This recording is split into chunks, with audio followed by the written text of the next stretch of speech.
They said the child should have been dead the moment he was born. No pulse, no rhythm beneath the fragile skin. The midwife swore her trembling fingers felt nothing in his chest, yet the infant's eyes opened wide, and they did not blink. Imagine the horror of a mother cradling her newborn, realizing the breath was there, the cries were there, but the single truth that binds all living things, the heartbeat, was absent. This was not a child born into life. This was something else, something that slipped through the cracks of nature itself. And it happened not in some distant legend, but in Georgia, in the year 1871.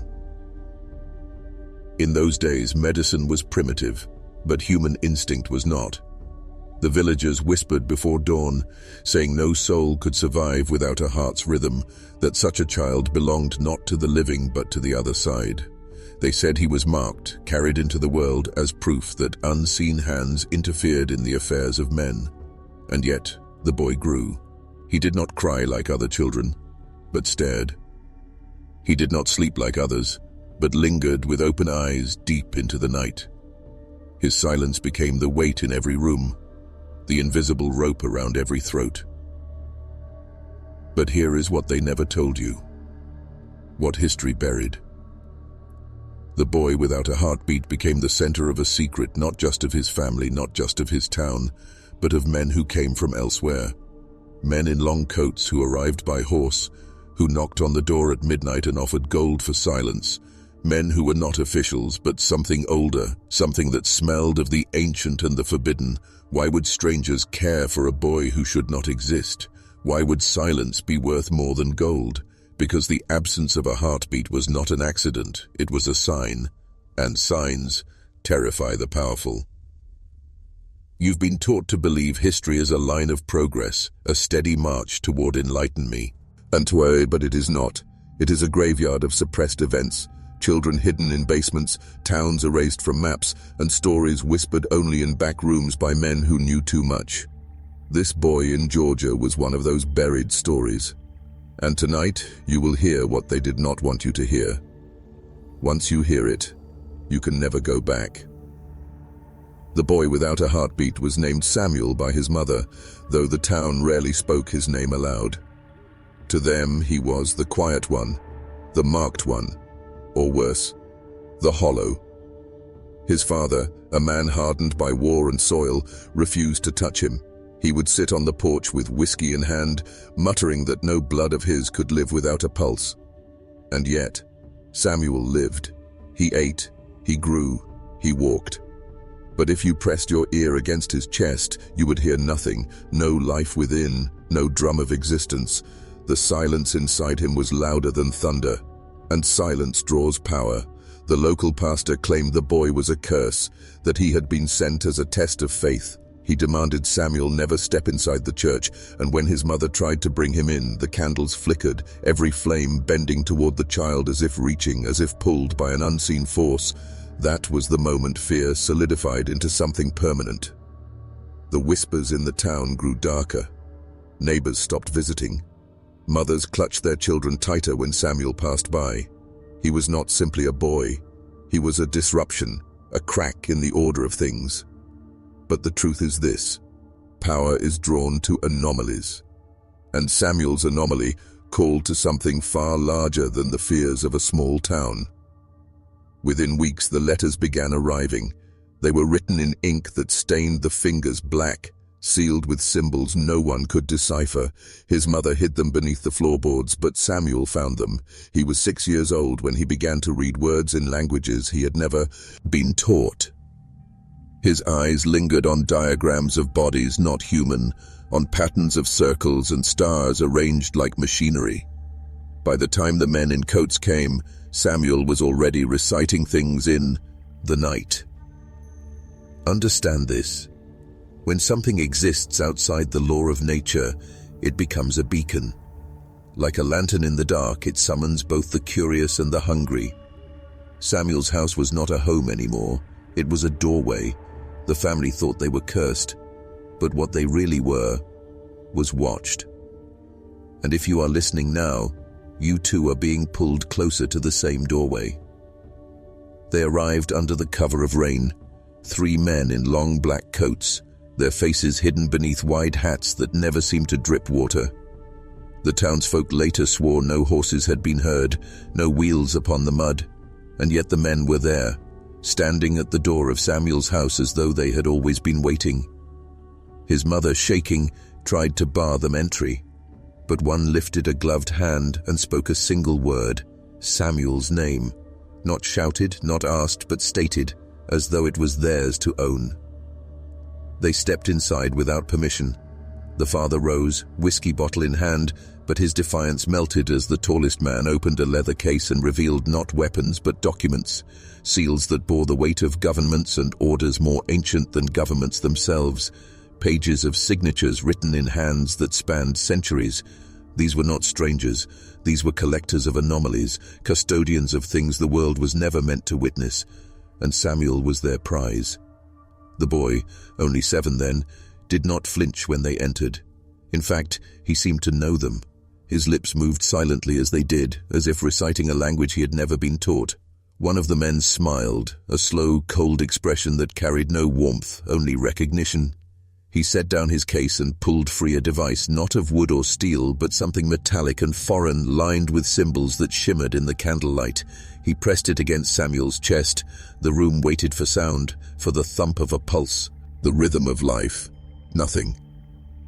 But then, faintly, another sound. A vibration, not of flesh, but of something mechanical, a resonance that grew until every glass in the room trembled. Samuel did not move, yet the men nodded, satisfied. They spoke softly to each other, using words no one else understood. And then, as quickly as they had come, they left. No demands, no threats, only the certainty that they would return. The family was left in silence. His mother wept, begging God to protect her son, but Samuel only stared at the door. For the first time, he spoke a sentence aloud, his voice calm, unnatural for a child. They are not finished. And he was right, because once the collectors find what they're seeking, they never let go. By the time Samuel turned 9, people noticed something was wrong, not wrong in the way they already whispered, but wrong in a way that gnawed at their sanity. The other children grew taller, their voices cracked, their faces shifted with age. Samuel did not. His hair lengthened, his eyes deepened, but his body remained trapped in a strange, ageless pause. The lines of time refused to touch him, and yet, whenever anyone looked too long, they felt the uncanny pressure of being studied in return. The town physician, a man who had seen death in every form, demanded to examine Samuel. His father allowed it, desperate to know the truth. In the dim light of the cabin, the doctor placed his stethoscope to the boy's chest. His hands began to shake violently. He dropped the device, claiming the silence had roared so loudly it was deafening. He staggered back, white as a corpse, muttering that what he heard was not absence but order. A silence too precise, too absolute. The next morning the physician was gone, his practice abandoned, his family vanished with him. It was as if he had never lived in Georgia at all. The neighbors began to shut their shutters whenever Samuel passed. Dogs howled when he neared, yet never dared to approach. And then came the first real fracture. The night a candle in his mother's hand flickered wildly, though no wind was present. Samuel lifted his small palm, and the flame steadied. Not once, not twice, but every time his mother screamed, begging God to forgive her. But Samuel only watched, with eyes too calm for a child. Rumors spread beyond the town. Letters carried in secrecy described a boy without the clock of blood, and men with coin began to appear at taverns asking questions. Some claimed Samuel was a prophet, others a weapon, others still a punishment. But all agreed on one thing: if such a being existed, he could not remain free. And so, what began as a family's silent burden was transforming into a hunt. A hunt not for a boy, but for something else, a relic wearing the skin of a child. And Samuel himself began to sense it, for though he never smiled, never laughed, there were moments when his lips curled faintly upward, not with innocence, but with knowing. Because Samuel understood something long before anyone else did, he was not being studied. He was being claimed. It was in the dead of winter when the men returned. The snow outside was thick and heavy, muffling the world into silence, as though the land itself braced for what was coming. 3 figures again, but not the same as before. These men were younger, sharper, their coats darker, their boots leaving no trace in the snow. They carried no documents this time, no leather cases, no pretense of diplomacy. They came as takers. Samuel's father rose from his chair when they entered, his rifle clutched tight, but the men did not flinch. One of them whispered a word, just a word, and the rifle fell to the floor as though his hands no longer remembered how to grip. His mother tried to run to Samuel, but another man raised a hand and she froze mid-stride, trembling as though invisible cords bound her. The cabin filled with a suffocating presence, a pressure that bent the air and made the wooden walls groan. The boy stood in the center of the room, silent, still, his eyes black pools of unblinking focus fixed on the tallest man. For a moment there was recognition, like 2 mirrors facing each other.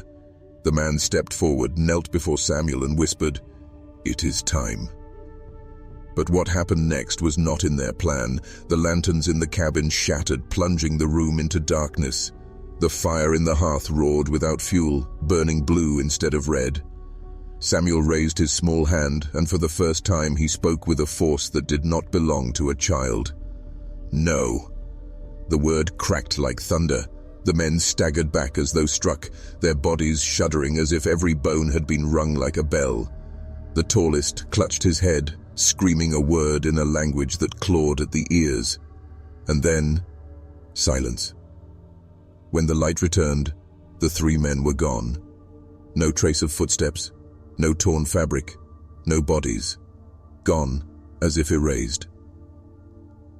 His mother collapsed to her knees, sobbing uncontrollably. His father stumbled out into the snow, never to return, but Samuel stood perfectly still in the center of the ruined cabin, untouched, unmoved. His gaze turned slowly to his mother, and in a voice no child should possess, he whispered, "They were not the first. They will not be the last." That night the town saw the flames from miles away, but by morning, when the sheriff rode out, the house was nothing but ash, no bodies, no survivors. Only the faint imprint of small, bare feet leading into the forest, and then disappearing. After the fire, the boy was never seen in the town again. But his absence was not silence. Stories bled outward, carried by frightened tongues traveling faster than any rider. Farmers in distant counties claimed they saw a pale child wandering the woods, untouched by the cold, his breath never visible in the frost. Others swore they heard a voice in the dead of night, calm, steady, repeating their names. Yet when they searched, only silence waited in the trees. Samuel had become something else. Not a boy, not a neighbor, but a presence. Word reached the cities, not through newspapers, those would never print such madness, but through private letters, through whispers in secret clubs where powerful men drank beneath candlelight, Masonic halls, fraternal orders, back rooms in government buildings. Men who dealt not in faith but in control leaned close when the name was mentioned. A boy without a heartbeat. Some dismissed it as superstition, but others knew it echoed too closely with fragments of forbidden texts buried in their libraries, texts that spoke of living vessels, of children born not with life, but with design. Soon a different kind of man arrived in Georgia. Not the collectors in their coats, but officials cloaked in authority. They asked questions in the town, not with threats, but with bribes. They gathered every letter, every journal, every record of the boy. They purchased silence like merchants buying grain. A few resisted, insisting the truth should remain. But resistance never lasts long when the powerful decide erasure is more useful than memory. And yet, erasure never cleans the wound. It only drives it deeper. Families whispered in their homes that Samuel still walked among them, his feet leaving no prints, his eyes burning faintly in the night. One farmer's wife claimed she found her newborn awake in the crib, silent, staring at her with eyes that did not blink, and for a fleeting instant she swore the child had none of its own heartbeat. The town grew quieter. Men spoke less, prayed more. The church was full, but not of faith, of fear. And behind every sermon, every hymn, every kneeling prayer was the shadow of one unspoken thought. If Samuel lived, then everything they believed about life, death, and God was a lie. And that was the very thought the institutions feared the most. By the spring of 1872, Samuel was no longer a child in the eyes of those who ruled. He was about a threat, a crack in the foundation upon which every pulpit and every throne had been built, because if a boy could live without a heartbeat, then what else could exist outside the order they claimed as sacred? If one anomaly survived, then perhaps the entire story of human life had been edited, and men like priests and kings were nothing but editors of a lie. The church was the first to act, not the small-town pastor trembling in his pulpit, but the higher echelons, the bishops and councils whose robes carried not only crosses, but power. Reports were sent quietly to Rome, a single phrase repeated in them: the hollow child. The Vatican had dealt with whispers like this before. Most were nonsense, but a few had the weight of reality, and those few were always smothered before they grew. At the same time, agents of the state began to stir, men whose true employers were never named, who operated in shadows behind politicians and generals. They met with priests in locked rooms, the smell of candle wax thick in the air. Together they made a pact. The boy must be found, and the story buried. To preserve order, to preserve faith, to preserve control. It was not about protecting people from fear, it was about protecting power from collapse. And so a new hunt began. Far colder than the first. No more strangers in coats with ancient devices. This was different. This was institutional. Trains carried officials from city to city, interrogating quietly, collecting names, seizing journals, destroying evidence. A family in Alabama who swore they had seen the boy by a river vanished overnight. A preacher who shouted in his sermon that the hollow child is a sign of revelation was found hanging in his own church, the Bible torn to pieces at his feet. The message was clear: silence or death. But what none of them realized was this: silence does not erase truth, it amplifies it. Because every man forced into secrecy carried the memory like a buried ember, and when men carry embers, fire is always waiting. And somewhere in the forests of Georgia, Samuel watched it all unfold, untouched, unaged, a child's face hiding something timeless. He was not running from them. He was waiting. They thought Samuel had vanished into the wilderness, a relic swallowed by the forest, but the truth was darker. He had begun to appear deliberately to those least prepared to see him. A child at a well claimed a pale boy stood behind her reflection, whispering words she didn't understand. A soldier, home from war, woke in the middle of the night to find Samuel sitting at the foot of his bed, staring with eyes that did not blink. When the soldier tried to speak, Samuel only raised one finger to his lips, and the man's voice collapsed in his throat, strangled by silence itself. These encounters were brief, fleeting, but their effect was devastating. The ones who saw him changed. They no longer lived as they once had. Their sleep grew thin, their voices heavy, their gazes distant, as though their thoughts belonged to someone else. A farmer's wife left her newborn in the cold, whispering that the boy without a heartbeat had told her it was never alive. A teacher in Macon abandoned his students, scrawling symbols on the blackboard that no one could decipher, symbols later found in the hidden archives of secret societies. It was not random. Samuel was choosing. Who he chose and why, no one knew.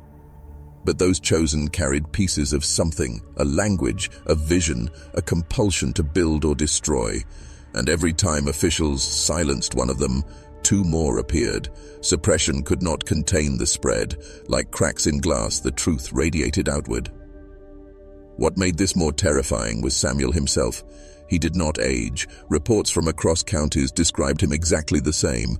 A child of 9, pale, with eyes that seemed older than time. His presence unsettled the body itself. People swore their pulses slowed when he was near, as if their own hearts were drawn into the void inside his chest. And when he spoke, Though rarely, it was always in the language of command, not a plea, not a child's cry, but the voice of something issuing orders. Whispers grew louder. The boy was not born. He was made. And for the first time, both church and state felt something far more dangerous than disbelief. They felt fear. Because what if Samuel was not an accident?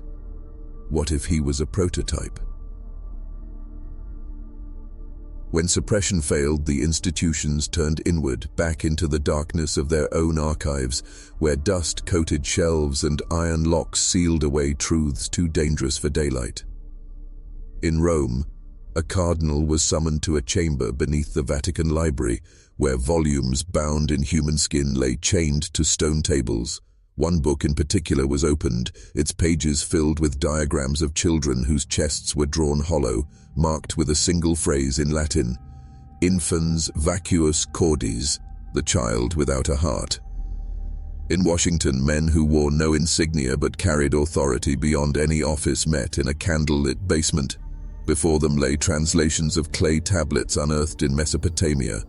The cuneiform spoke of a boy born every few centuries who feeds without blood, grows without time, and speaks with the voice of the silent order. The tablets warned that when such a child appeared, kingdoms either collapsed or reshaped themselves entirely.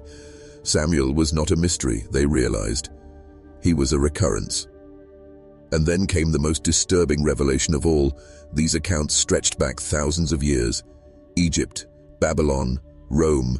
In every era, whispers of a child without a heartbeat emerged, and in every era the child disappeared into fire, exile, or erasure. But before that, he always left behind something, a fracture, a transformation, a shadow that altered history itself. A dynasty falling, a plague spreading, a doctrine rewritten. The pattern was too exact to be chance. The men who studied these texts began to see themselves reflected in the terror of those who came before. The Vatican burned several of the volumes immediately, claiming it was to protect faith. In America, agents sealed the Mesopotamian tablets in a vault so secret that even presidents would never be told of them. Yet no fire, no lock, no vault could change the truth gnawing at them. Samuel was part of an unbroken chain, a design that threaded through human history like a dark stitch. But what disturbed them most was not the past, it was the present. Because, unlike before, Samuel had not vanished after a few sightings. He lingered. He chose people. He seeded knowledge. And if he was the same as those before him, then he had not yet finished his purpose. The question that spread through both church and state was never spoken aloud, but it thundered in every heart. Was the boy a curse from the void, or a key to something humanity was never meant to unlock? By the winter of 1873, the whispers had reached men who thrived on whispers. Industrialists, bankers, judges, men who built empires not from faith or law but from control. They were not afraid of Samuel in the way the villagers were. They were intrigued. A boy who defied the rhythm of blood, who warped the minds of those he touched. Such a being was not a curse to them. He was a resource, and resources, if captured, could be weaponized. It began quietly. A judge in Atlanta was rumored to travel at night into the forests, following paths only Samuel's faint footprints seemed to carve. A railroad tycoon claimed to have heard a voice in his dreams, commanding him to build toward the east. Within weeks, he diverted entire rail lines, bankrupting smaller towns in the process. A preacher who had lost his faith suddenly returned with fiery sermons, insisting that God had revealed to him a new order. His congregation swelled with men desperate for meaning. All three men, though different, were said to have one thing in common. Each had seen Samuel. The boy never appeared in crowds, never stood beneath daylight. He came alone in silence where power was already thick. He did not ask. He did not beg. He spoke with a stillness that bent stronger men than generals. What he planted in them was not knowledge. It was command, not shouted, but sealed in their marrow. And the terrifying part was this: they obeyed without question. Officials noticed. Patterns emerged. Men of influence were acting erratically, bending institutions in directions that made no sense on the surface. Some hoarded wealth, others destroyed it. Some preached unity, others whispered of division. But the chaos was not random. Beneath it lay symmetry, as though all were following a single diagram only Samuel could see. The institutions panicked. They were used to controlling leaders through bribes, threats, or scripture. But now leaders were being guided by a child who had no heartbeat, who carried no past, who owed allegiance to no throne. The church declared a hidden emergency council. The state doubled its secret hunts. Yet still Samuel eluded them, appearing only to those he chose. And what no one dared to admit was this: Samuel was not hiding from power. He was shaping it. The first attempt came at dawn, when the air was brittle with frost and the forest lay silent as stone. 3 men were sent, not collectors this time, not priests, not scholars, but killers. They were armed with rifles and blades, each sworn to secrecy under penalty of death. Their orders were simple: no capture, no questions, no hesitation. End the boy and end the story. They tracked him for days, following faint disturbances in the woods. Bent grass, ash where no fire should have burned, the echo of steps that left no prints. On the 3rd morning they found him. Samuel stood in a clearing, dressed in rags, his skin pale against the black bark of their winter trees. He looked no older than 9, exactly as the whispers described. He did not run, he did not hide. He only watched as the men raised their rifles. The first shot cracked through the stillness. The bullet struck Samuel in the chest, and yet there was no blood, no collapse, no scream. The boy staggered slightly, his small frame swaying, and then he straightened. The silence that followed was unbearable, a silence so thick the men felt their own hearts falter within them. The second shot rang out, then a third. Samuel's body shuddered, but he remained standing, eyes black, unblinking. Then he spoke, a single word: "Return." The men's rifles twisted in their hands, iron bending like clay, wood splintering under invisible force. One fell to his knees, clutching his chest as his own heartbeat began to race uncontrollably, pounding louder and louder until it burst in his ears. Another clawed at his throat, gasping for air that no longer entered. The last tried to run, but every step sank deeper into the frozen earth, as if the ground itself had swallowed him whole. When it was over, Samuel stood alone again. The clearing was silent, except for the faint echo of screams fading into nothing. He turned his gaze upward toward the sky and whispered softly, too softly for any living ear to hear, "You cannot kill what was never born." The bodies were never recovered. Only fragments of rifles remained, twisted beyond recognition, left as a warning in the snow. From that day, fear inside the institutions grew heavier. Not fear of a child, but of what that child represented. Something untouchable, something outside their power to destroy. And still, Samuel waited, patient, watching, growing stronger, though his body never changed. After the failed execution, the institutions shifted their strategy. They realized what hunters and assassins could not. Samuel was not something that could be ended with bullets or blades. To destroy him was impossible, but to contain him, that, they believed, was still within reach. And so they crafted a plan not of violence, but of chains. Men were dispatched not as killers, but as architects. They traveled under false names, posing as surveyors and builders. Deep in the woods of northern Georgia, they erected a structure unlike anything the countryside had ever seen. Thick stone walls reinforced with iron brought by rail at great expense. Windows so narrow no child could slip through. Beneath it, a foundation sunk into the earth like a grave, lined with salt and symbols older than Christ. This was not a house, not a prison. It was a vessel, a place built to hold something the world itself seemed unwilling to carry. The townspeople never knew its purpose. They were told it was a hospital for the sick, a refuge for the broken. But behind those walls, no healing was planned. It was a trap, waiting for the boy without a heartbeat. When the time came, they moved with precision. Agents, priests, and men in coats converged on Samuel at once, cornering him in the ruins of an abandoned chapel. His mother's name was whispered, his father's ghost invoked, but Samuel did not resist. He allowed himself to be taken, walking silently between them, eyes fixed forward. Some later claimed he even smiled, as if he had been waiting for this moment all along. Inside the stone vessel, they locked him in a chamber of iron, crosses etched into the walls, holy water poured into grooves, chants recited in cycles around him. The boy sat motionless in the center, staring at nothing, speaking to no one. Days passed. Weeks. He neither ate nor drank, yet he did not weaken. What the men did not realize, what they could not allow themselves to see, was that the prison was not containing him. It was amplifying him. The walls that were meant to trap his presence instead focused it like glass focusing sunlight into fire. At night, guards heard whispers echo through the halls, whispers in their own voices.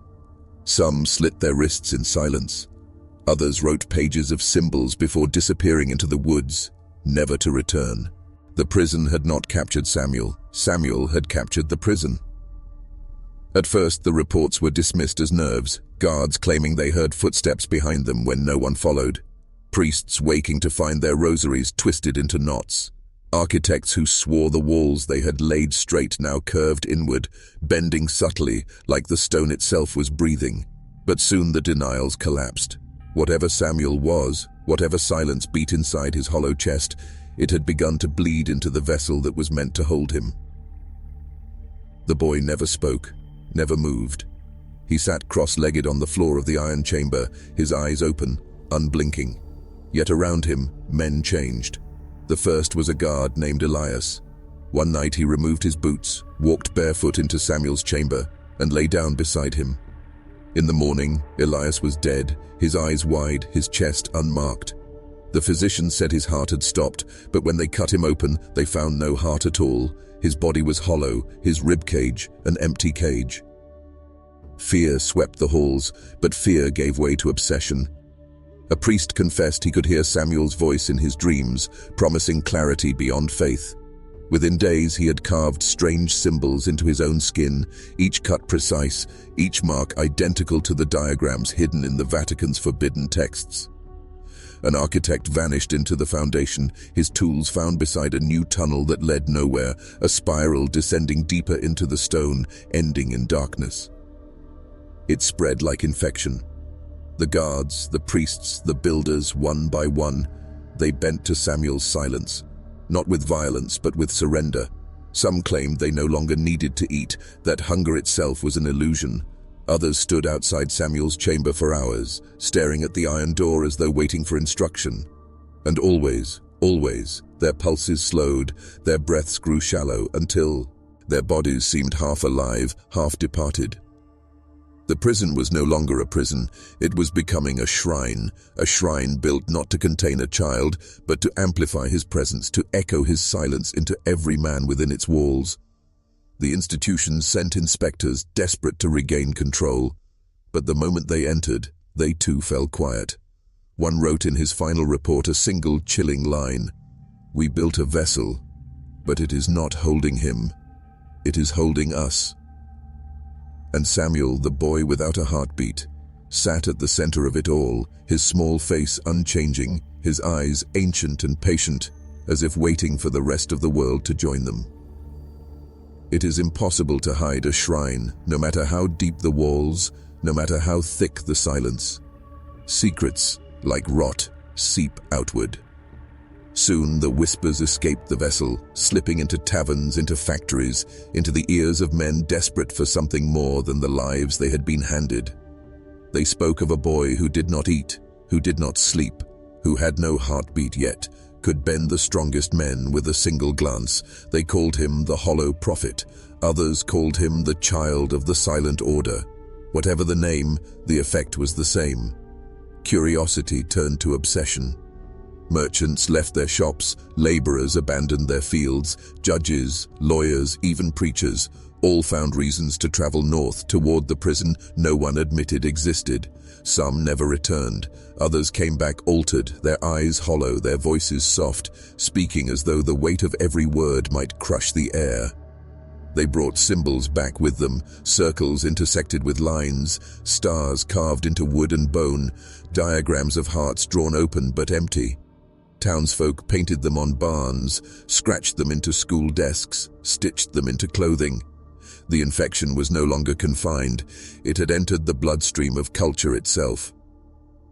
The institutions panic. To admit the boy existed would unravel everything, yet to deny him was futile. They launched campaigns of silence, sermons declaring the rumors heresy, newspapers ridiculing the superstitions of farmers. But every denial only made the whispers more alluring, because men do not hunger for comfort. They hunger for secrets. And those who found their way to the vessel returned speaking not of fear but of transformation.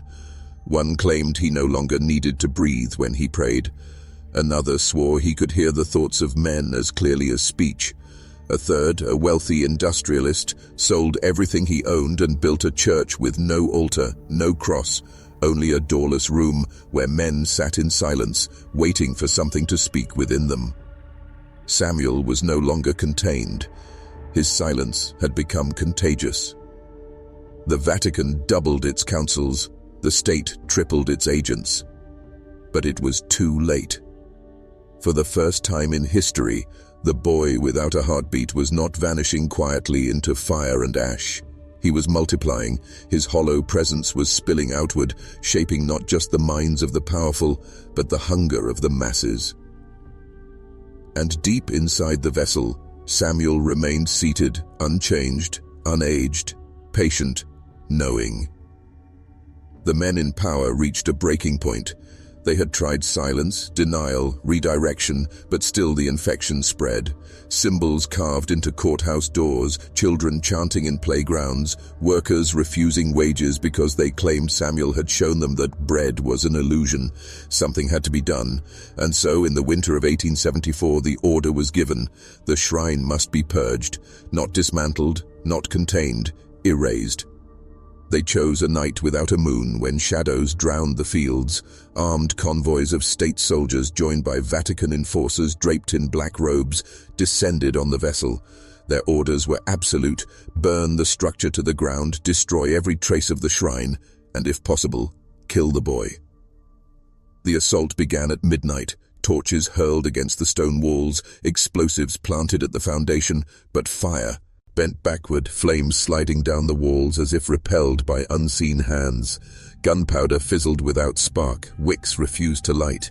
Even the horses pulling the wagons bolted into the night, foaming at the mouth, eyes rolled white.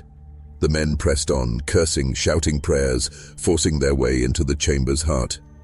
What they found silenced them. Samuel sat where he always sat, cross-legged on the iron floor. But he was not alone. Around him were dozens of men, guards, priests, architects long thought missing, sitting in the same posture, eyes wide, lips sealed. Their chests rose and fell in perfect rhythm, though none of them carried the beat of a heart. They were alive, yet lifeless, puppets without strings. One soldier broke rank, rushing forward with his bayonet raised. The others held their breath, waiting for the strike. But as he lunged, his body froze mid-motion. His weapon clattered to the ground. Slowly, his mouth opened, and words spilled out, not his own, but in Samuel's voice. "You cannot kill what is already hollow." Panic erupted. Soldiers fired blindly, bullets ricocheting off stone. Some turned their rifles on themselves, convinced their bodies no longer belonged to them. The priests screamed the litany of exorcism until their tongues swelled black. Within minutes, half the assault force lay dead or vanished into the shadows, and the others fled, leaving behind their fallen in the silence of the shrine. The purge had failed. The boy remained untouched, his silence louder than their fire, and now his message had been written in the blood of the institutions themselves. The shrine would not be erased. It had been baptized. The survivors staggered back into the world like broken men, Some never spoke again. Others raved with such fevered conviction that towns barred them from entering, afraid their words carried a sickness that could spread like fur. But even in their madness, a single truth rang out from every account. The boy could not be destroyed, and that truth was more dangerous than any bullet. The institutions scrambled to rewrite the story. The Vatican declared the assault never happened, branding the survivors heretics. The state filed the massacre under military accident, citing faulty explosives and human error. Yet their lies had no weight. Men could see it in the eyes of the survivors, hollow, haunted, changed. They carried Samuel's silence with them, and the world could not help but listen. Whispers became movements. Secret lodges, hidden rooms, societies born in cellars. Some saw Samuel as a messiah, a prophet of a new order that would shatter the tyranny of church and state. Others saw him as a weapon, a tool to be seized, caged, wielded for power. A war had begun, but not one fought with armies. It was fought with silence, with symbols, with the turning of men's minds. The infection split into two rivers. One current pulled men towards surrender, urging them to empty themselves, to abandon the beat of their own hearts and join Samuel in the hollow peace of nothingness. The other current pulled toward control, urging men to weaponize his silence, to channel it as power that could bend governments and collapse empires. And in the middle, the people suffered.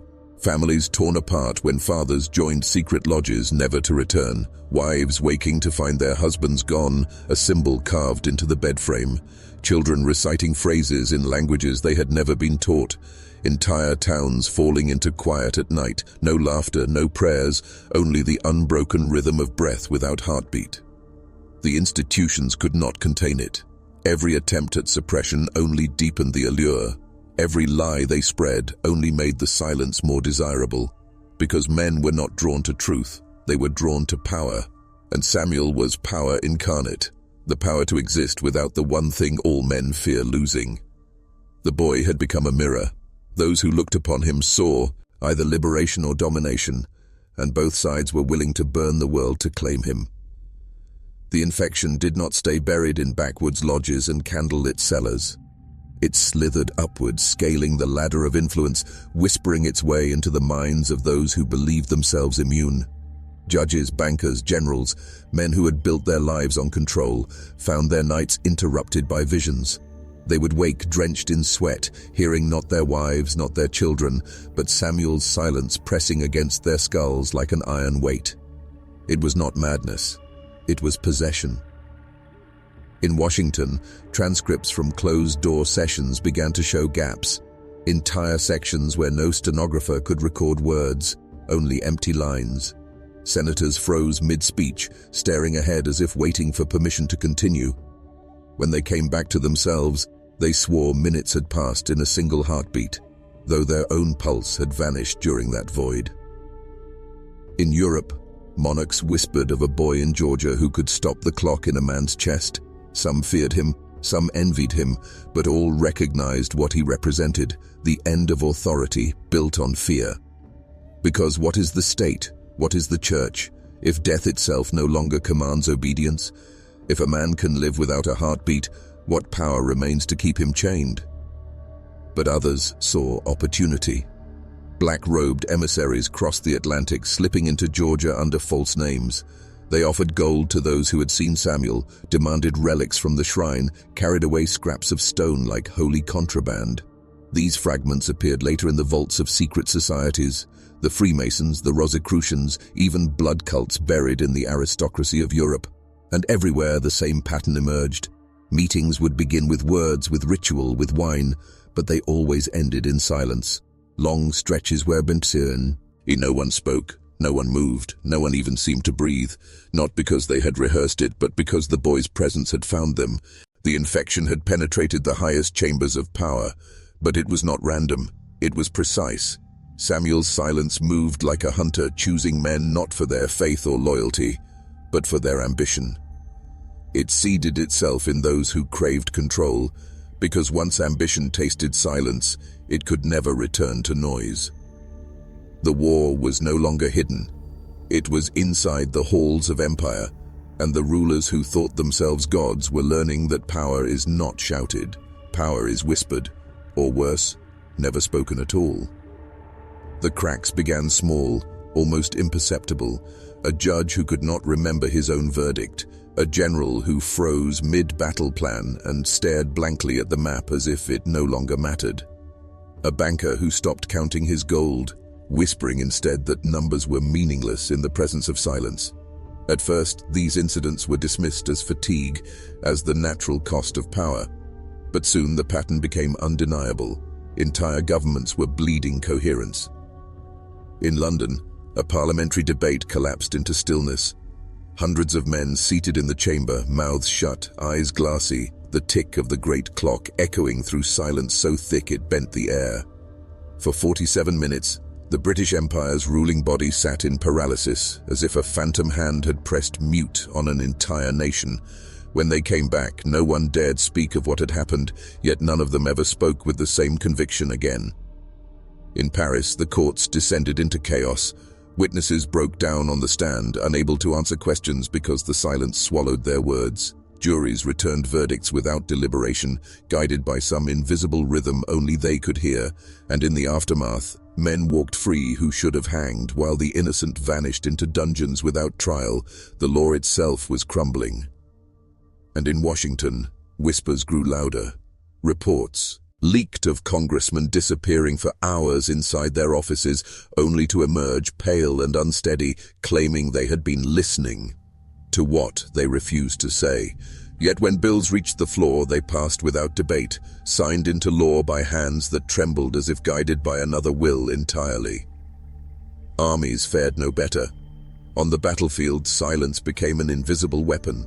Soldiers froze in their ranks, unable to fire, unable to march, their hearts stuttering in unison before falling into eerie synchronization. Entire regiments stood like statues, untouched by cannon or musket, while commanders screamed into the void for action that never came. Enemies walked through their lines unopposed, terrified of the stillness but unable to resist it. Governments tried to respond. They banned certain symbols, outlawed certain gatherings, even executed men who whispered Samuel's name. But punishment had no effect, for the silence was not external. It lived inside the chambers of their own hearts. Once it entered, it never left. It was no longer rebellion, no longer heresy. It was infiltration. The infection had rewritten the code of power itself. Nations do not collapse with thunder. They collapse with whispers, with the small, imperceptible faltering of rituals that once kept men convinced the world was solid.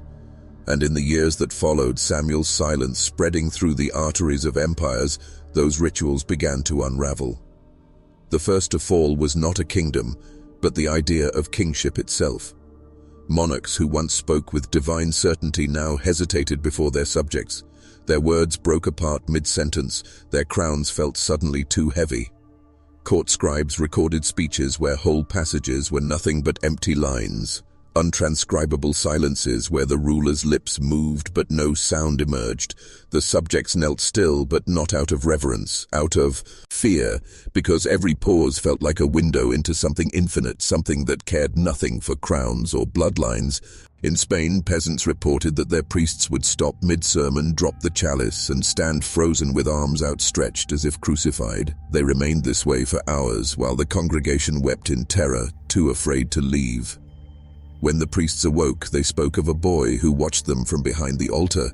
No one else had seen him, but the silence that filled the church was unmistakable. In the Ottoman courts, entire decrees were left unsigned. The Sultan himself, a man whose command had bent nations, reportedly sat at his table with the inked quill in hand, unable to move.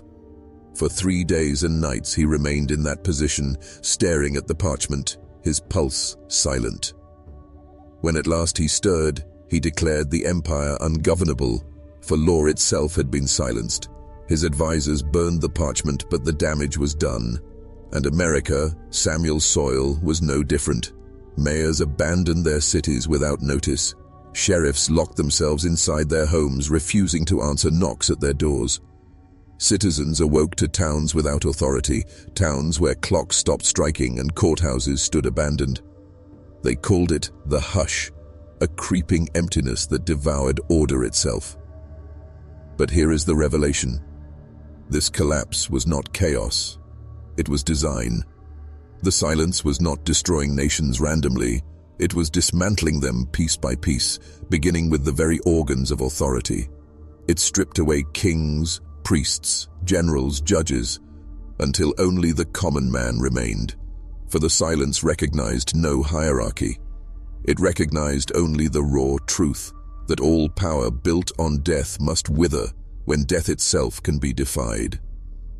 The world was not falling apart. It was being remade. It began in whispers, but not of words, of absence. Men who had never questioned their routines suddenly found themselves pausing mid-stride, staring at their own hands as though they had ever seen flesh before. Blacksmiths dropped their hammers, not out of fatigue, but because the ringing of metal now sounded like a betrayal against the deeper quiet pressing in from beyond. Farmers left their fields unplowed, the soil yearning for seed, but their bodies unwilling to obey. Mothers held their children to their chests, not in comfort, but as if protecting them from something that lurked not outside, but within the stillness of their own homes.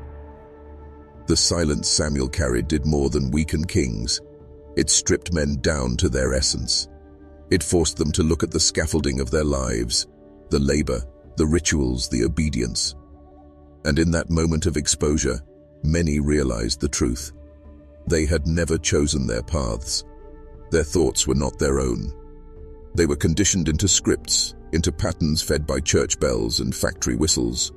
But now those bells no longer rang, and the whistles no longer commanded. Men were left alone in the vast, unstructured void of themselves. Some went mad. They tore at their hair, begged for the noise of authority to return, even if it came with chains. They longed for the lash of the overseer, the shout of the general, anything to save them from the unbearable responsibility of silence. Others, however, felt something ignite. A flame they had never known was there. Freed from the constant hum of commands, they tasted a kind of sovereignty that frightened them and thrilled them all at once. A farmer looked at his plow and realized he could set it down forever. A soldier touched his musket and realized he never had to kill again, not because of mercy, but because obedience itself had dissolved. And men like this began to gather, not in churches, not in lodges, but in abandoned courthouses and ruined taverns. They sat together in silence, waiting for the boy without a heartbeat to appear, or at least to send his shadow. The silence was not only a force of collapse, it was a crucible. It burned away the lies and left men staring into the raw abyss of choice. For the first time in history, they were not being told who they were. They had to decide. But make no mistake, such freedom is not peace. It is the beginning of war, not against nations, but against the lies that built them. The world fractured not along borders, but along perception. Nations no longer mattered. What mattered was how a man responded when the silence entered him. Those who feared it clung to the remnants of the old world, church bells, crowns, armies, courts, anything that hummed with the illusion of order. They gathered in desperate enclaves, surrounding themselves with noise, drums beaten through the night, sermons screamed from pulpits until voices bled, cannons fired into empty skies just to drown out the oppressive stillness. These were the preservationists, men who begged to be chained again because freedom had revealed itself as too vast, too merciless. But there were others, the awakened. Men who let the silence seep into their bones, who stopped fighting its weight and began listening. These men discovered strange powers, not in the mystical sense, but in the psychological. They could break conditioning in seconds. Soldiers sent to execute them found themselves dropping rifles, suddenly unable to obey.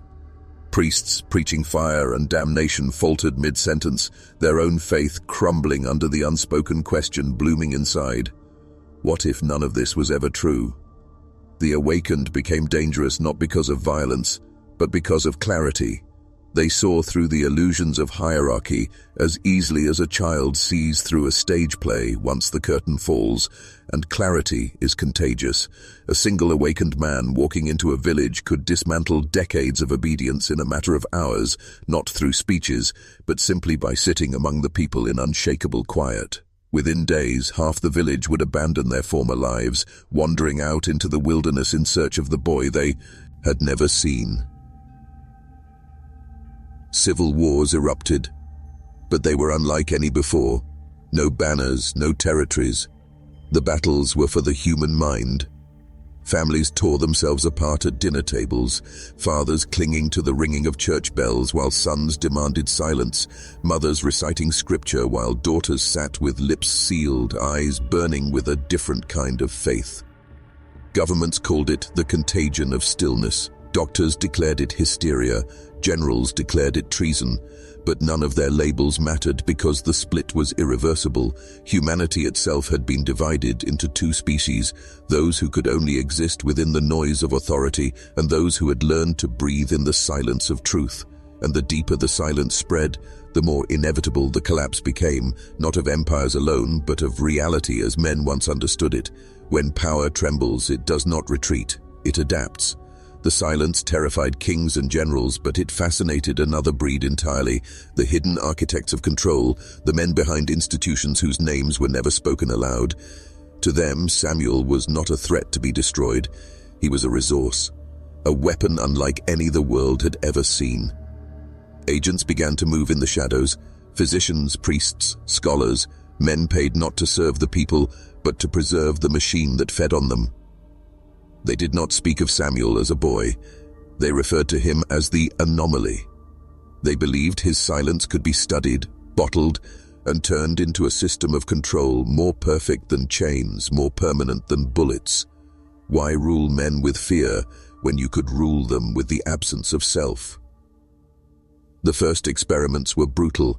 Captured villagers who had sat in Samuel's presence were taken into hidden facilities. Their silence was measured, prodded, broken with screams and threats. Some shattered quickly, retreating back into obedience at the crack of a whip. But others could not be broken. They remained calm even as their flesh was torn, their eyes reflecting something that terrified their captors: absolute indifference to power. That indifference drove the institutions to desperation. If silence could turn ordinary peasants into men immune to commands, then it was both the greatest weapon and the greatest danger in human history. And so they changed tactics. Instead of trying to destroy silence, they sought to own it. They developed rituals, chants, doctrines, all designed to mimic Samuel's effect, but in a way that bent men toward obedience instead of freedom. Churches began introducing long pauses into their sermons, lacing silence between words as if it were holy. Military drills incorporated stillness, forcing soldiers to stand without movement for hours, mistaking submission for awakening. And behind it all, secret councils recorded their findings, convinced they could engineer a controlled version of the contagion. But they misunderstood the essence. Samuel's silence was not a tool, it was not a technique, it was a presence that could not be commodified. Yet still they tried, infecting societies with counterfeit silence, designed not to liberate, but to enslave more deeply. And tragically, it worked. Millions accepted the false silence, mistaking it for truth, never realizing they were stepping into chains that could no longer be seen. The greatest danger was not that silence would end the world of kings. The danger was that the kings would learn to speak silence in their own tongue. At first, the awakened thought they were winning. Villages were abandoning their rulers, priests were falling silent mid-sermon, and soldiers were refusing to march. But then something began to feel wrong. The silence spreading across the land no longer carried the same weight. It lacked the piercing clarity, the raw dismantling of illusions that Samuel had embodied. Instead, it felt heavy, suffocating, like being buried alive rather than set free. Some of the awakened eager to question. Had Samuel's gift been corrupted? They saw men sitting in silence for hours, but instead of awakening, their eyes dulled, their spines bent, their spirits drained. They were no longer defying authority, they were becoming perfect subjects of it. Stillness was being used to hollow them out. This realization tore the resistance apart. A fracture formed between those who clung to Samuel's original silence, the liberating stillness that burned away all falsehood, and those seduced by the counterfeit silence engineered by the institutions. Both sides looked nearly identical on the surface. Both sat in silence, both refused noise. But one group grew sharper, more alive, while the other sank deeper into passivity and control. The conflict turned violent. Brothers who had once sat together in Samuel's presence now accused each other of betrayal. Secret gatherings dissolved into bloodshed as awakened men tried to purge their ranks of infiltrators who carried the false silence. But how could one tell the difference? Outwardly, they looked the same. Inwardly, the distinction was everything. The institutions thrived on this confusion. They fed it deliberately, planting their agents among the awakened, teaching counterfeit practices that mimicked the boy's presence but replaced liberation with obedience. And the people followed willingly because false silence was easier. It asked nothing of them.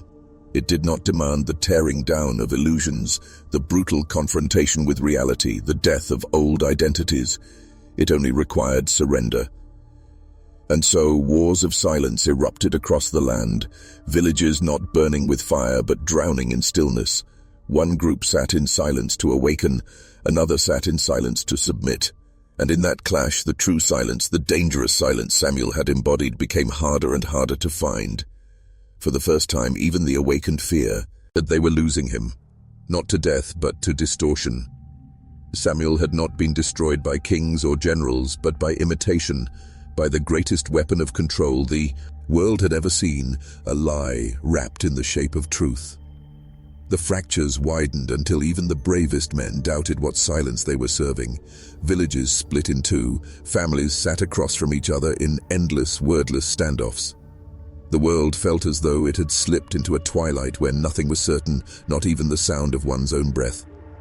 And in that growing despair, whispers began to circulate like contraband fire. Samuel was still alive. These whispers were not carried by kings or priests, but by men who had felt the true silence once and refused to forget it. They called themselves the Keepers, not an army, not a movement, but a brotherhood bound by a single oath, to track the trail of Samuel wherever it led and to guard the purity of what he carried. The Keepers moved in secret. They wore no insignia, carried no banners.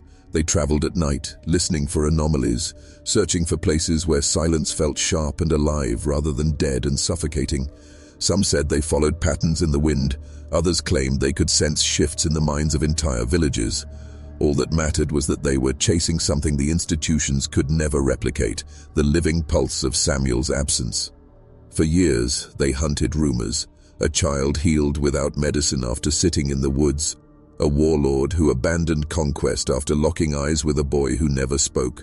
A prison guard who resigned without explanation after walking past a cell where no heartbeat could be heard.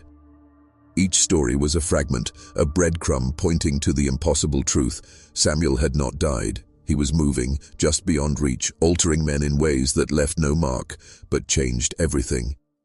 The Keepers believed he was not simply hiding. He was waiting, allowing the false silence to spread until the world could no longer distinguish truth from imitation. Only then would his presence return like a blade through the fog, cutting the lie in half. But waiting carried danger. The longer the institutions spread their counterfeit, the more men forgot the taste of the real thing. And so the Brotherhood swore to act.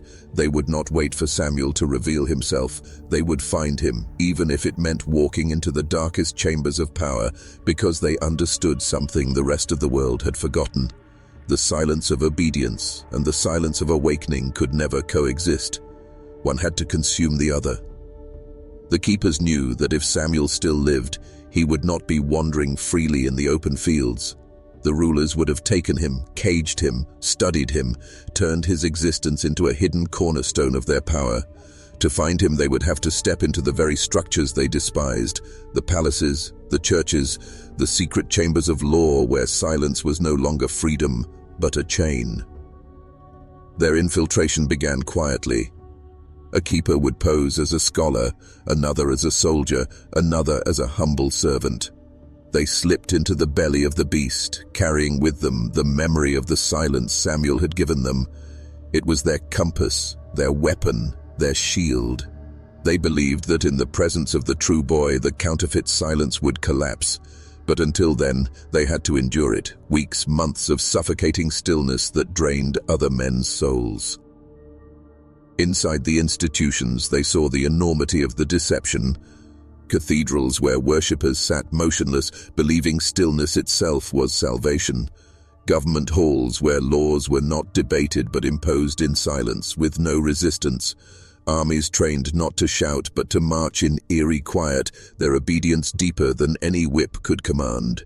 The counterfeit silence had become the lifeblood of control, and somewhere in the shadows the boy without a heartbeat was the source they sought. One night, a keeper embedded within a southern monastery overheard a whisper. The abbot spoke of a living relic kept in the vaults below, a being who required no food, no water, who sat eternally in stillness, radiating influence. They claimed this relic was not human, but divine proof of heaven's authority. The description chilled the keeper to his core. It matched Samuel. He relayed the message to the Brotherhood, and they converged under the cloak of night. Their mission was no longer abstract. They knew where to go. Beneath the monastery lay a labyrinth of stone corridors, each guarded by men who no longer thought for themselves. To reach Samuel, they would have to walk through the very heart of institutional silence, through chambers designed not just to hold the body, but to smother the spirit. As they prepared, the eldest keeper warned, "If we find him, he may not be the boy we remember. The institutions do not cage without corrupting." The words lingered like poison, but the oath bound them. They would find him, and they would know whether silence had been broken or rewritten forever. The monastery above was quiet, but the vaults below were suffocating. The keepers descended stone steps slick with centuries of damp, their torches barely cutting through the haze of dust and incense that clung to the air. Every sound they made, the scrape of boots, the creak of leather, was swallowed instantly, as though the stone itself refused to carry echoes. It was not natural. It was engineered. The deeper they went, the more oppressive the silence became. It pressed against their lungs, their bones, their very thoughts. One of the younger keepers faltered, clutching his chest as though something unseen was crushing it. The eldest laid a hand on his shoulder, whispering only with his eyes, "Remember Samuel's silence. Do not mistake the counterfeit for the truth." Corridors branched like veins, each one marked with symbols carved into the walls, circles, crosses, serpents, devo, during their tails. These were not decorations, they were maps of containment, glyphs designed to hold something in place. And the keepers realized with a chill, the silence here was not merely taught, it was harvested, sustained, fed by something or someone locked below. At last they reached the vault door. It was a monolith of iron and stone, scarred with runes so old they seemed to bleed when touched by torchlight. Two guards stood motionless before it, their eyes glazed, their breath shallow, as though they were not men but husks. The keepers did not fight them, they simply passed by. The guards did not even blink. The eldest keeper pushed against the vault door. It did not creak, it did not groan. It simply opened, as if it had been waiting for centuries to admit them. Inside, the air was colder than death. The chamber was circular, its walls lined with relics, chalices, bones, scrolls, objects meant to give the illusion of holiness. But at the center sat the true relic. A boy, still as stone, eyes closed, chest unmoving. He had not aged. His skin was pale, untouched by time. Around him, the silence was total, not the suffocating counterfeit silence, but something deeper, sharper, alive. The keepers froze. Their hearts pounded, but they could not hear them. Every beat was swallowed before it existed. They had found Samuel. Yet something was wrong. His silence was there, but it was not free. It pulsed in rhythm with the walls, the relics, the very structure of the monastery. He was no longer a boy who lived without a heartbeat. He was the engine that kept the institution alive. The chamber's stillness was unbearable. The keepers circled slowly, every instinct torn between reverence and dread. Samuel sat cross-legged upon a stone dais, head bowed, hands resting upon his knees like a monk in eternal meditation. His lips were parted slightly, as though caught mid-breath. But no air passed, no heartbeat stirred his chest. The eldest keeper knelt before him, searching his face. It was the same boy they had known decades before, unchanged, untouched by time. Yet the silence that radiated from him was no longer a shield against corruption. It was a chain wrapping itself around the world. One of the younger keepers whispered hoarsely, though the sound died before it reached anyone's ears. "This is not Samuel. This is a weapon." The eldest closed his eyes. He remembered the boy's gift, the true silence, the stillness that had awakened freedom in those who encountered it. But here, the silence was hollow. It was not the presence of eternity. It was the absence of will. Samuel had been inverted. His gift had been harvested, rewired, and bound to the very institutions the keepers had sworn to expose. The relics surrounding him were not mere ornaments. They were conduits.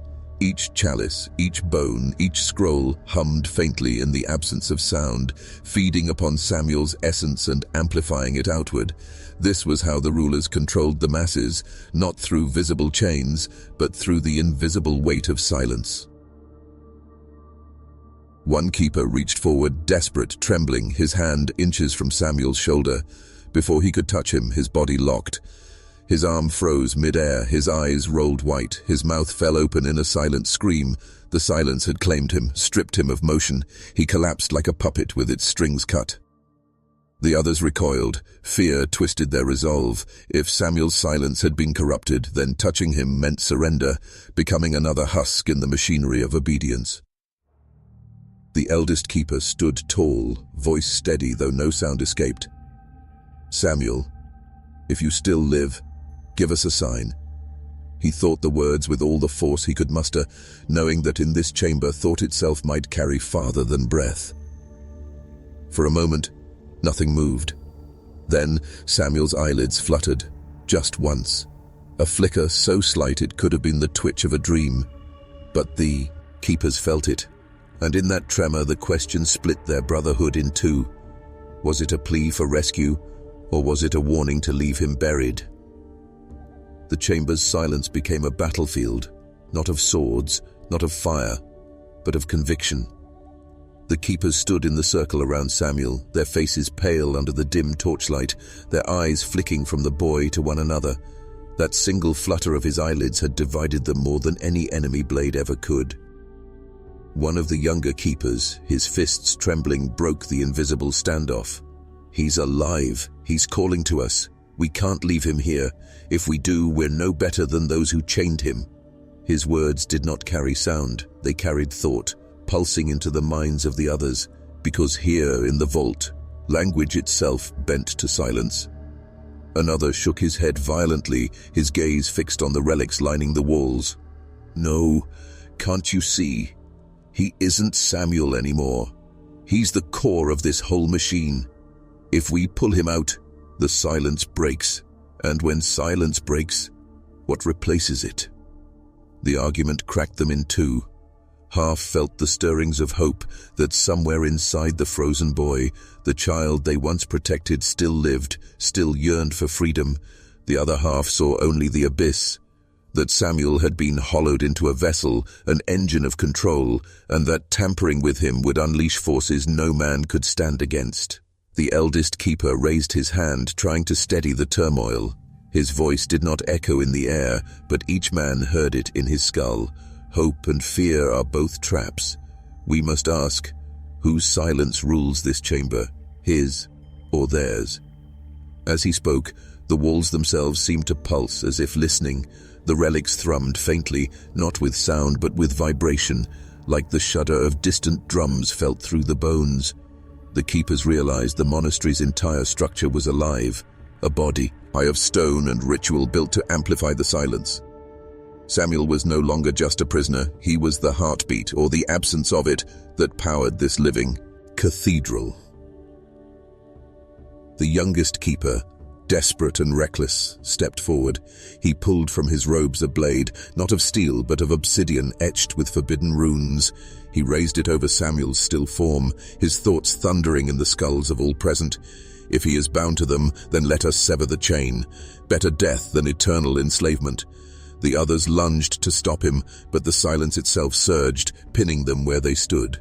The blade hovered, poised to strike, trembling over Samuel's unmoving chest. And in that instant, Samuel's eyes opened. His eyes did not open like a man waking from sleep. They opened like doors unsealing after centuries, like vaults releasing what should never have been touched. Two dark pools, black yet reflecting every flicker of torchlight, locked upon the keepers, and in that instant each man felt as though the boy was staring through him into the hidden rooms of his mind where shame and secrets festered. The blade froze in the young keeper's grip. His arm shook, veins bulging, yet he could not bring it down. Samuel's gaze alone had stripped him of choice. No command was spoken, no voice thundered through the chamber. Yet every keeper felt it, a weight pressing not upon their shoulders, but upon their very will. The silence had changed. Once, it had been a field of stillness, freeing, awakening, dangerous in its purity. But now it was sharp, weaponized. It did not merely surround them, it burrowed inward, latching onto their thoughts, coiling around their fears, amplifying every doubt until it thundered louder than any scream. One by one, the keepers fell to their knees, clutching their heads as the boy's gaze unraveled their mental defenses. Each man was shown his own reflection, but twisted, his weakest moments, his hidden sins, his betrayals, his failures, echoing endlessly inside his skull. The eldest keeper struggled again, still grinding his teeth, forcing his mind into focus. He locked his stare on Samuel, refusing to look away.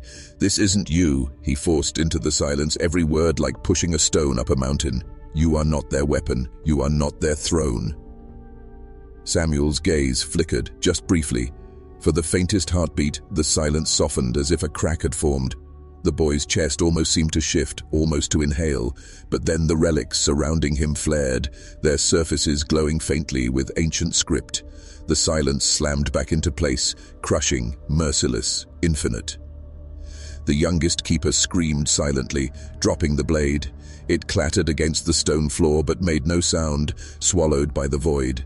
His body convulsed, foam gathering at his lips, as Samuel's stare dragged him deeper into his own hidden darkness. He collapsed, eyes wide, breathing but gone, alive only in body, hollow in mind. The others recoiled in horror. For the first time in their oath-bound brotherhood, they realized the unthinkable. If Samuel had once been the child they swore to protect, now he was something else entirely. Not a boy, not a prisoner, a mirror. And the more they looked, the more they feared they might never escape what it reflected back. The torches along the chamber walls flickered once, then extinguished. Darkness swallowed the room whole, yet the keepers could still see Samuel's eyes, faintly glowing like two obsidian lanterns, pulling their gaze whether they willed it or not. The silence grew heavier, no longer contained to the boy's body or the chamber. It seeped outward, an invisible tide rushing through the stone veins of the monastery, carrying its weight into every corridor, every cell, every sleeping soul above. The keepers felt it like pressure in their skulls. They knew without doubt the silence was no longer theirs to command. Samuel had seized it. Ben at it, become it. Above them, the monks stirred in their sleep. Dreams twisted into nightmares. Some awoke, clutching, their throats suffocating though no hand touched them. Others whispered in unison words they did not understand, their mouths moving without their own will. Bells hung in the towers began to sway, yet no chime rang out. Instead, the silence deepened, so profound it began to feel like a physical substance pressing in on every surface, sealing every passage. The eldest keeper staggered forward, his breath ragged, fighting the crushing force. He reached out toward Samuel, hand trembling. "If you stay here," he forced through the mental storm, "you'll consume it all. The monastery, the land beyond, every mind it touches. Is that what you want?" To become the silence of the world? Samuel tilted his head slightly, as though considering the question. His lips parted, yet no sound came. Instead, the keeper's ears rang with something worse than words. Absence, so total it felt like the void after death. Within that emptiness came images, impressions, fragments of thought not their own. Fields falling silent as birds dropped from the sky. Towns where no laughter, no cry, no prayer could be heard. Oceans stilled, waves frozen, storms muted into a glassy calm. A world stripped not only of noise but of resistance itself. The younger keepers broke, sobbing without sound, their tears invisible in the pitch black. One whispered into the silence, though his lips barely moved. We were never protecting him. We were feeding him. Samuel blinked slowly, and the monastery shuddered. Stones groaned, wood cracked, relics pulsed. The silence spread further, rolling outward like a plague. And in that suffocating darkness, the truth struck them like a blade to the heart. Samuel was no longer just the boy who lived without a heartbeat. He was becoming the heartbeat of silence itself.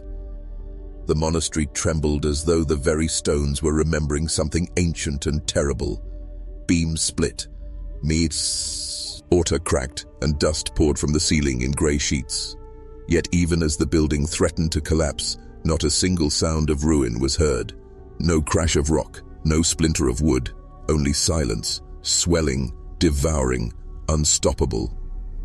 The keepers staggered to their feet, their eyes wide with terror, their lungs gasping against an atmosphere that felt thicker than water. Some tried to flee, clawing blindly toward the stairwell that led upward, but the silence wrapped around them like chains. Their movement slowed, their strength drained. Each step felt as though they were wading through centuries of invisible weight. The eldest keeper did not move. His body trembled, but his gaze never left Samuel. "It isn't too late," he whispered. Not with sound, but with thought, forcing the words into the silence like knives. "Child, you are not the silence. You are the choice." But even as he thought it, he knew he was lying. The boy was not separate. He was not contained. He was becoming. The monastery itself seemed to pulse with his will, every brick of stone an extension of his body, every shadow an extension of his gaze. Above, the bells in the tower swung wildly now, as though some invisible hand whipped them in frenzy. Still, no chime echoed out across the valley. Farmers in the village below looked toward the monastery, their plows abandoned mid-field, their children clutching at their sleeves. They did not know why their hearts raced. They did not know why every bird had vanished from the sky. They only knew the air itself felt wrong, as though the world had forgotten how to breathe. Inside, one keeper broke, rushing at Samuel with bare hands, teeth bared in desperation. He reached the boy's throat, fingers closing around skin that should have been soft, fragile. But Samuel did not flinch. He did not resist. He only stared. And in the next instant, the keeper froze. His body stiffened, his eyes widened, not in rage but in horror, staring at something only he could see. His hands fell away, his mouth hung open, and he sank to his knees, silent tears streaming down his face. The others recoiled, terrified. They knew what had happened. Samuel had shown him his own abyss, the secret he had buried so deep he thought even death would never uncover it. The silence had pulled it up like a corpse from the riverbed and made him drown in it. The monastery's walls groaned, buckling inward. Samuel's gaze swept across the keepers, and they felt their own secret stirring, rising, clawing toward the surface. The choice was no longer whether Samuel would consume the world. The choice was whether they would break before he did. The chamber's walls strained as though the stones themselves were screaming, though no sound reached the air. The silence now moved like a tide, pressing against every mind present, forcing open the locked doors of memory. The keepers trembled. They had trained for decades to bury their shame beneath ritual, to cage their sins in chambers deeper than consciousness. But Samuel was prying them open like rusted locks. One by one, they felt it rise. The moment they had betrayed a brother, the ritual they had twisted for power, the oath they had broken when no one watched. Faces they had wronged stared back at them in spectral silence. more real than the stones beneath their feet. The eldest keeper pressed his hand to the ground, fighting to remain upright. He knew this was no mere torment. Samuel was not showing them their sins. He was demanding they admit them. To survive, they would have to surrender the very lies their lives were built upon. The younger keeper, tears carving lines into his face, collapsed to his knees. His lips barely moved, but the silence carried his confession like thunder into their skulls. I betrayed her. I buried her alive beneath the chapel floor. His body convulsed, but when he raised his eyes, there was release. His chains had dissolved. Another followed, Shuddy, erring as he confessed his theft, his lust, his cowardice in war. One after another they fell into it, their voices stolen, yet their thoughts laid bare, each secret ripped from the marrow of their being. But not all could bend. One keeper clenched his jaw, fists tight at his sides. His will was iron.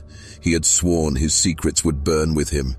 And as Samuel's eyes fell upon him, the man's body began to convulse violently, blood bursting from his nose and ears. His skull rang with the silence until his body collapsed in a lifeless heap, his secret buried with him, but his existence erased. The survivors watched in horror.